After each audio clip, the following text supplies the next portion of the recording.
Exactly बता रही हूँ, ये जो है ना, ये स्क्रीनशॉट हर जगह नशर हो रहे हैं, क्योंकि जब कहीं किसी मुल्क में फैक्ट्रियां लगती हैं तो इसको उसकी इकोनॉमी बेहतर होती है। अब आप कहेंगे कि देखो वहां पे हमसाया मुल्क में किस किस चीज़ की फैक्ट्री लग रही है, आर्टिफिशियल इंटेलिजेंस की फैक्ट्रियां लग रही हैं, वहां पर इकोनॉमी की फैक्ट्रियां लग रही हैं, वहां पर जो है वो उसको सेमीकंडक्टर्स हब की फैक्ट्रियां लग रही हैं, और आप कह रहे हैं कि गधों की फैक्ट्री लगा दी आपने, डंकीज की फैक्ट्री वहां पे लगा दी। कोई ऐसी बात नहीं है। तिजारत होनी चाहिए, ट्रेड होनी चाहिए, इकोनॉमी चलनी चाहिए, चाहे आप डंकी फैक्ट्री से चलाएं या आप सेमीकंडक्टर्स के हब से चलाएं। ऐसी कोई बात नहीं। इस तरह मेरा नहीं ख्याल कि इस तरह महसूस करना चाहिए। महसूस ना करें आप, महसूसमेंट की बात नहीं है ये। अच्छी बात यह है कि फैक्ट्री लग गई है। क्यों लगी है? चाइना को चाहिए गधे। अंदाजा करें कि चाइना मतलब चीन के अंदर कोई गधे नहीं, गधे नहीं है वहां पे चाइना में। चाइना को गधे चाहिए, पाकिस्तान से मंगवा रहे हैं गधे। Can you imagine? लेकिन वो इसलिए मंगवा रहे, अब हम आपको डिटेल में बताने। इन रियलिटी बात यह है कि ये जो इनकी कितनी बुरी बात है वैसे किसी जानवर की इस तरीके से बात करना, इसके ऊपर तो ह्यूमन राइट्स की तंजीमों को उठ खड़े होना चाहिए। मासूम सा जानवर है। अच्छा जी, उसकी जो खालें और वो सारा, उससे स्किन केयर और इस तरह की बहुत सारी मेडिसिन बनाई जाती हैं चाइना में, उनको बहुत ज़्यादा ज़रूरत है। मुझे लगता है पूरी दुनिया से उन्होंने कॉन्ट्रैक्ट कर लेना कि भाई सारे जड़े है ने खोते घोड़े ऐसे ही भेजी जाओ। तो वो ये है कि वहाँ पर जो है आप भेजे जा रहे हैं गधे। तो ये हो रहा है। अच्छा, लेकिन इस पे मिलियंस ऑफ डॉलर्स का फायदा होगा पाकिस्तान को, ये बात याद रखिए। बिलियंस ऑफ डॉलर्स तो नहीं गधों के ऊपर, लेकिन मिलियंस ऑफ डॉलर का जो है वो जरूर है इसका। तो ठीक है, तिजारत हो रही है, ट्रेड हो रही है। अब हम इसके ऊपर क्या कह सकते हैं? बात ये कि ये मैं देख रही थी सोशल मीडिया पे कोई लिख रहा है कि जी देखें उधर F-35 की डील चल रही है, F-35 वर्सेस डंकी डील। ये नहीं हो सकता, ये डील नहीं है, ऐसी कोई बात नहीं। आप क्यों कंपैरिजन करें F-35 फाइटर जेट्स की बात? आप बहुत सारे लोग डंकीज को भी फाइटर जेट्स ही बोलते हैं। आपको नहीं पता? मैंने देखा है, मैंने खुद अपने कानों से, गुनहगार कानों से सुना है लोगों को बोलते हुए कि जो गधे होते हैं ना वो भी जेट से कम नहीं होते, क्योंकि वो इतना बोझ उठाते हैं बेचारे, इतना बोझ उठाते हैं इंसानों का, कहीं पर वो चल पड़े इस तरीके से उनको इस्तेमाल किया जाता है उनके ऊपर। इस पर मैं देख रही थी कि साथ ही वो जो खबर एक और थी, और व्हाट्सएप, पाकिस्तान के व्हाट्सएप ग्रुप्स पर एक स्क्रीनशॉट चल रहा है, वो कह रहे हैं कि जलजिला फिर वो, भाई देखें गधों की फैक्ट्री लगी है गवादर में। इस पे जलजिले की बात हम नहीं कर रहे कि जलजिला आ गया, बल्कि एक साथ ही साथ जब ये खबर नशर हो रही थी तो मैं देख रही थी व्हाट्सएप ग्रुप्स में इसके साथ एक स्क्रीनशॉट भी चल रहा है, और वो स्क्रीनशॉट ये था कि फैक्ट्री लग गई है, फैक्ट्री लग गई है गधों की। इंडिया आ रहा है तो इंडिया तो उसकी हमेशा यही कोशिश होती है कि पाकिस्तान को ज़्यादा से ज़्यादा जो है वो आइसोलेट रखा जाए। अच्छा, और सही। वो कामयाब भी हो जाता है। ठीक है। नेशन इस्लामी मुल्क ओमान ने इंडिया के कहने पर पाकिस्तान को इग्नोर कर दिया है। जी बिल्कुल, मैं ठीक फरमा रही हूँ। इंडिया और ओमान मिलके जो है इंडियन ओशन कॉन्फ्रेंस को जी कंडक्ट कर रहे हैं ओमान के अंदर, जिसमें ओमान ने 45 कंट्रीज को इनवाइट किया है। 27 कंट्रीज के फॉरेन मिनिस्टर आ रहे हैं इंक्लूडिंग इंडिया, लेकिन पाकिस्तान नहीं आ रहा। हमने ये देखा है कि जिस फोरम के ऊपर इंडिया की प्रेजेंटेशन होती है, इंडिया का स्टैंड मजबूत होता है, वहाँ पर कोई भी पाकिस्तान को लिफ्ट नहीं करवाता। इंडिया का एक एजेंडा रहा है पाकिस्तान को लेके कि हम पाकिस्तान को पूरी दुनिया में आइसोलेट कर देंगे, और इंडिया आइसोलेट कर रहे हैं। ओमान जैसा पड़ोसी मुल्क जो इस्लामिक भी है, और माजी में हमारे ओमान के साथ अच्छे ताल्लुकात भी रहे हैं, लेकिन आज ओमान जो है इंडिया के कहने पर पाकिस्तान को नहीं बुला रहे। इंडिया की फॉरेन पॉलिसी पाकिस्तान को लेकर बहुत क्लियर है। एक तो कश्मीर का मुद्दा, और दूसरा जो है क्रॉस बॉर्डर टेररिज्म। इस मुद्दे को लेकर काफ़ी टाइम से इंडिया और पाकिस्तान की बायलैटरल टॉक जो है मुकम्मल तौर पर ख़त्म हो चुकी है, लेकिन इस्लामिक वर्ल्ड के अंदर इंडिया का एक एक्सपोजर हम देखने को मिल रहा है। इस्लामिक कंट्रीज जो है इंडिया को हाई सिविलियन अवार्ड दे रही है। इस्लामिक कंट्रीज जो है, अगर OIC की बात करें तो OIC के जो लोग हैं वो मोदी साहब को इनवाइट कर रहे हैं। पहले जो है लाइन के अंदर मोदी साहब की तस्वीरें खिंचवा के इंटरनेट पे जी वायरल हो रही है। उन्होंने कहा कि जो वेस्टर्न एम्बेसडर्स इंडिया में करते हैं, अगर वो इंडियन एम्बेसडर आप उधर करे, यूरोप में करे, तो आप हमारे साथ लड़ना शुरू कर दें। तो अब देखें ये यूरोप के अंदर basically because of the digital media, because of rise of जो social media companies, rise of this non state actors, private actors, हालात जो हैं वो एक नया सोशल कॉन्ट्रैक्ट की बात हो रही है। आपने देखा होगा कि म्यूनिक सिक्योरिटी कॉन्फ्रेंस जो है वो हो रही है, हो गई है ऑलमोस्ट। उसमें अमेरिका के वाइस प्रेसिडेंट JD वैंस ने, जो यूरोप है, यूरोप को टफ टाइम दिया। यूरोप जय हिंद दोस्तों, जैसा कि आप सभी को पता है कि पाकिस्तान चाइना का पिछलग्गू है और इसी तरह चाइना ने अब पाकिस्तान में अपनी फैक्ट्री भी खोल दी है और फैक्ट्री भी कमाल की खोली है कि उसमें गधे कटेंगे और गधे चाइना के खाने के काम आएंगे और उनकी खाले भी चाइना वालों के काम आएगी। इस बात को लेकर अब सारी दुनिया में पाकिस्तान मजाक का विषय बन गया है। दरअसल पाकिस्तान के पास टेक्नोलॉजी जैसी कोई चीज़ नहीं है, उसके स्टूडेंट भी अभी तक पुराना सिलेबस ही पढ़ रहे हैं। तो ऐसे में भला काम चलाने के लिए इससे बढ़िया और क्या होगा कि गधों को काट कर चाइना को दिया जाए। अब चाइना से उसको जो पैसे मिले हुए हैं, 36 अरब डॉलर का लोन उसके ऊपर चाइना का है, वो किसी न किसी तरह तो उतारना ही पड़ेगा। उतरेगा तो खैर ये कभी नहीं, क्योंकि चाइना ने इस तरह लोन दिया है कि अगले सदियों तक भी पाकिस्तान उसका गुलाम ही रहेगा। अभी पाकिस्तान ने पाकिस्तान के अंदर गधे काटने की एक फैक्ट्री खोली है और उसको लेकर सारी जनता भी मजाक कर रही है। सारी जनता के फ़ोन पे उसके फ़ोटो आए हुए हैं। दरअसल इस बात को लेकर अब सारे पाक में ये बात चल पड़ी है कि हम गधों से कितना कमाएंगे और कितना चाइना को दे पाएंगे। चाइना जो कि गधों खाने में इंटरेस्ट रखता है और उसके कई तरह की उससे दवाइयाँ भी बनाता है। इस बात को लेकर अब सारी दुनिया में ये चर्चा छिड़ गई है कि गधे पालना ही पाकिस्तान का एक कर्म बन गया है। इसके अलावा पाकिस्तान के पास कुछ है भी नहीं। अब पाकिस्तान का दुनिया में मजाक खूब बन रहा है, लेकिन पाकिस्तान भी क्या करे और कोई उसके पास ऐसी तकनीक नहीं है कि वो चाइना का कुछ कर्ज उतार सके। दरअसल चाइना वो देश है जो किसी देश को अपने अंदर इस तरह समेट लेता है कि उसका निकलना ही मुश्किल होता है और ये बात पाकिस्तान ने समझने में देर कर दी।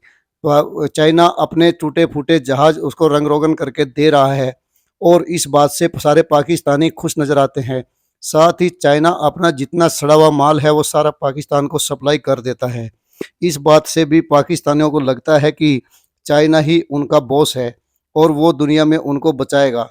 अब आपने देखा होगा कि पाकिस्तान का कोई भी बॉस बनता है, खासकर प्रेसिडेंट या प्राइम मिनिस्टर, वो सबसे पहले चाइना ही भागता है, क्योंकि चाइना ही वो टुकड़े दे रहा है जिस पर पाकिस्तान पल रहा है। अब इन टुकड़ों को लेने की कीमत भी पाकिस्तान को देनी पड़ रही है।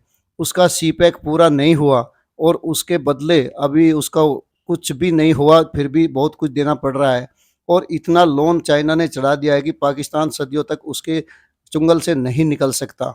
इस बात को लेकर अब सारी दुनिया में भी चर्चा छिड़ गई है कि पाकिस्तान का क्या होगा। दरअसल पाकिस्तान ऐसा देश है कि जिसमें जनता की कोई चिंता नहीं की जाती और ऊपर वाले अपना खा पीकर आराम करते हैं। इसमें चाहे आर्मी हो चाहे वहाँ के नेता अपना अलग कारोबार शुरू करते हैं और फौज वाले अपना अलग।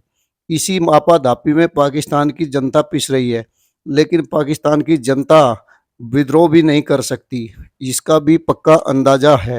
अब गधा फैक्ट्री खुलने में पाकिस्तान में खुशी का माहौल दिख रहा है। उनको लगता है कि इससे वे चाइना का कर्ज उतार देंगे।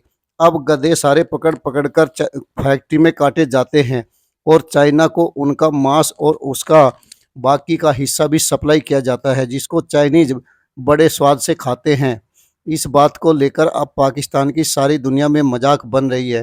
दरअसल मजाक का तो ये काम ही है कि पाकिस्तान अपना कर्ज तो उतार नहीं पा रहा, ऊपर से अपने जानवर भी काट कर चाइना को बेच रहा है। पाकिस्तानी अपने मोबाइल पर उनके फ़ोटो लेकर घूम रहे हैं। सारे मोबाइलों पर ये फ़ोन पर शेयर कर दिए गए हैं कि फैक्ट्री लगा दी गई है और अब चाइना से अब इतना दिक्कत नहीं होगी, बल्कि चाइना से और लोन उनको मिलेगा। इसी बात को लेकर सारा पाकिस्तानी मीडिया और सारे लोग भी जिक्र कर रहे हैं। इस बात को उनका मीडिया भी खूब हाईलाइट कर रहा है और कह रहा है कि चाइना के साथ दोस्ती कैसे निभाई जाती है, ये पाकिस्तान से सीख लो। दरअसल इसमें सीखने जैसी कोई बात नहीं है और ये जानवर जो कि सड़कों पे घूमते थे और अपना जंगलों में खाना खाते थे, इनको पकड़कर फैक्ट्रियों के अंदर काट दिया जा रहा है। अब इस बात को लेकर सारा पाक मीडिया हल्ला मचा रहा है कि ये क्या हो रहा है। दरअसल पाकिस्तान में कई लोग ऐसे हैं जो नहीं चाहते कि पाकिस्तान चाइना के लिए ऐसा काम करे, लेकिन उसको करना ही पड़ेगा, मजबूरी ऐसी होती है। दूसरी तरफ पाकिस्तान के मीडिया इस बात से परेशान है कि अमेरिका ने भारत को कितना महत्व दिया और चाइना और पाकिस्तान की घेराबंदी करने में कोई कसर नहीं छोड़ी। अब पाकिस्तान का भला क्या बनेगा जब अमेरिका जैसी ताकत ही उसके साथ नहीं रहेगी। इसी बात को लेकर अब सारा पाक मीडिया पीएम मोदी की बातें करने में लगा हुआ है कि पीएम मोदी ने कैसे पाक और चाइना को घेरा है। जिस तरह डोनाल्ड ट्रंप ने स्वागत किया उसको लेकर पाकिस्तानी परेशान दिखते हैं, और जिस तरह डोनाल्ड ट्रंप ने मोदी को विशेष अतिथि का दर्जा दिया उससे भी पाकिस्तानियों की नींद उड़ी हुई है। उनको लगता है कि अब अमेरिका से उनको किसी किस्म की मदद नहीं मिलने वाली, क्योंकि भारत के प्रधानमंत्री ये बात पक्की करके जाते हैं कि जिस देश का वो दौरा करते हैं या जिस देश के साथ दोस्ती बढ़ाते हैं तो वहाँ पर पाकिस्तान का कोई काम नहीं होता। इस बात में भी अब पाकिस्तानी परेशान नज़र दिख रहे हैं। एशिया में होने वाली बड़ी समिटों के दौरान भी पाकिस्तान को इनवाइट नहीं किया जाता। ये बात भी पाकिस्तानियों को चुभ रही है। उनको लगता है कि ये सब मोदी का किया धरा है, जबकि पाकिस्तान बिल्कुल अलग थलग कर दिया गया है। अब साउथ एशिया में कोई मीटिंग हो या फिर अमेरिका के साथ संबंध बनाने जैसी बात, इसमें भारत को ही महत्व दिया जा रहा है और भारत इस महत्व का पूरा फायदा उठाएगा, इसमें कोई शक भी नहीं दिखता। आपसे अनुरोध है कि वीडियो को लाइक व शेयर जरूर करें। धन्यवाद।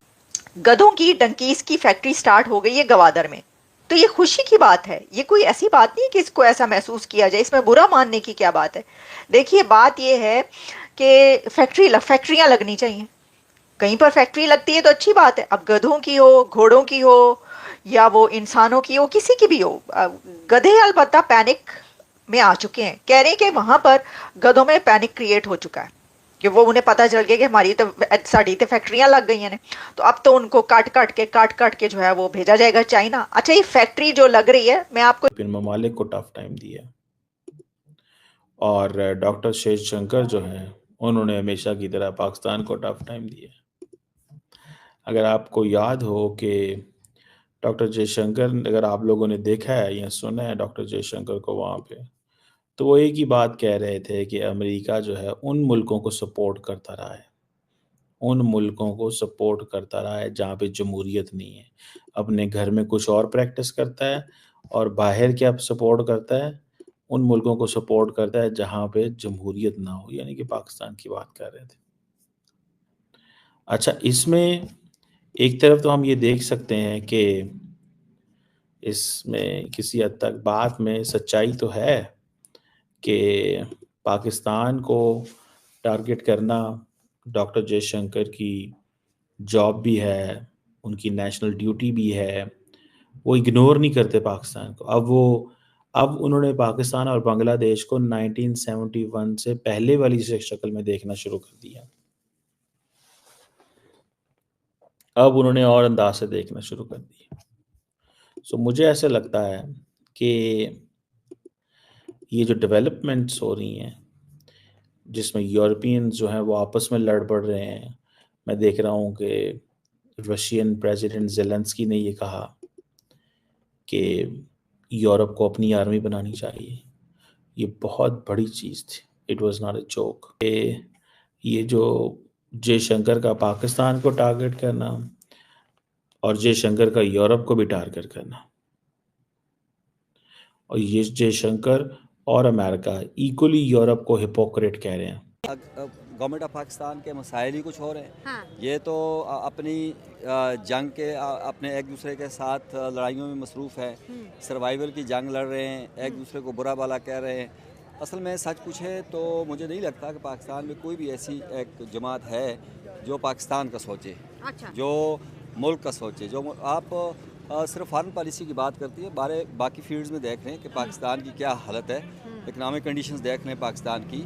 आए रोज़ IMF की ऐसी सख्त शराइत जो है, पाकिस्तान गुर्बत की चक्की में पिस रहा है, लोग मर रहे हैं, खुदकुशियाँ कर रहे हैं, लेकिन जो है IMF की शराइत मानने पर हम मजबूर है। किस लिए मजबूर है? इसलिए मजबूर है कि हम एक बेकारी कौम है। तो आपका जो जहाँ तक सवाल है वो उसका भी यही जवाब है कि प्रायोरिटीज़ नहीं है। जी देखें, ओमान हमारा एक इस्लामी बरादर मुल्क है, और ये तो होना तो ये चाहिए था कि इसको बहुत ही पाकिस्तान के साथ इसके रिलेशनशिप बहुत अच्छे होने चाहिए। आपने पाक मीडिया को सुना कि किस तरह वहां पर गधों की बिक्री जारी है और कैसे चाइना के लिए गधे इकट्ठे करके काटे और जा रहे हैं, साथ ही उनकी खाल तक भी बेची जा रही है। इस बात को लेकर अब पाक मीडिया भी सरेआम बातें कर रहा है कि कैसी हालत पाकिस्तान की हो गई कि उसके पास कुछ भी बेचने के लिए या देने के लिए कुछ भी नहीं है। ऐसे समय में जब चाइना का उसके ऊपर पूरा कब्जा लगभग हो चुका है, तो उसको वही करना पड़ेगा जो चाइना चाहेगा। चाइना अगर गधे चाहता है तो गधे ही बेचने पड़ेंगे। इस बात को लेकर अब सारा पाक मीडिया भी चर्चा करने लग गया है। साथ ही सारी दुनिया में भी हँसी का खेल बन गया है पाकिस्तान। ऐसे समय में जब पाकिस्तान के को अपने घर में काम करने की ज़रूरत है, वो दूसरे देशों को ही देखकर अपना काम चला रहा है और उन्हीं की पूर्ति किए जा रहा है। अब सीपैक हो या कोई अन्य प्रोजेक्ट जिसमें चाइना ने पैसे लगाए हैं, वो पैसे तो पाकिस्तान को देने पड़ेंगे। अब वो गधों से सिर्फ काम नहीं चल सकता और पैसे लिए बिना चाइना का अपना कोई नहीं होता। वो पैसे तभी लगाता है जब उसको किसी देश को अपना गुलाम बनाना हो। इस बात को पाकिस्तानी समझने में शायद देर कर चुके हैं और अब पाकिस्तान को अपने टूटे-फूटे एयरक्राफ्ट देकर चाइना ये भी दिखा रहा है कि वो अपने सहयोगियों का ख्याल रखता है और पाकिस्तानी इसी बात से खुश है कि उनको चाइना से जहाज़ मिल रहे हैं और इसके बदले वो सिर्फ गधे ही सप्लाई करने में लगे हुए हैं। दरअसल चाइना की चाल ऐसी है कि उसमें जो फंस गया वो दोबारा ज़िंदगी में वापस नहीं आ सकता। ऐसा ही हाल पाकिस्तान का भी है। अब दूसरी ओर डोनाल्ड ट्रंप और मोदी की मुलाकात को लेकर भी पाक में खूब हंगामा मचा हुआ है। दरअसल अब अमेरिका ने पाकिस्तान को उसकी औकात दिखा दी है और कह यहाँ तक कह दिया है कि उसको कोई भी मदद नहीं मिलने वाली। अब सिर्फ पाकिस्तान चाइना पर ही निर्भर रहे या फिर अन्य देशों से मांगता फिरे। दरअसल पाकिस्तान तो आज से नहीं, सदियों से, जब से बना है तभी से मांग रहा है। इस बात का सारी दुनिया को इल्म है कि पाकिस्तान परमाणु देश होने के बाद भी इस हालत में है और उसके परमाणु बम भी बिकने वाले हैं। इसमें कोई शक भी नहीं दिखता कि आने वाला समय पाकिस्तान के लिए और भी खराब होगा। दरअसल पाकिस्तान में सेना और सरकार दोनों ही ऐसी है कि दोनों जनता को चूसती है और जनता बेचारी घमा खा के ख्यालों में आकर अपनी सरकार और अपनी सेना के चक्कर में आई रहती है और उसी की बड़ाई में लगी रहती है। दरअसल यही खेल काफ़ी दिनों से पाकिस्तान में खेला जा रहा है।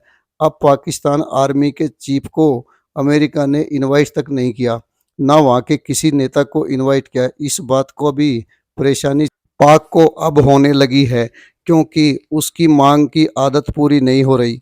वीडियो को लाइक व शेयर करने के लिए आप सभी का धन्यवाद। जय हिंद, जय भारत।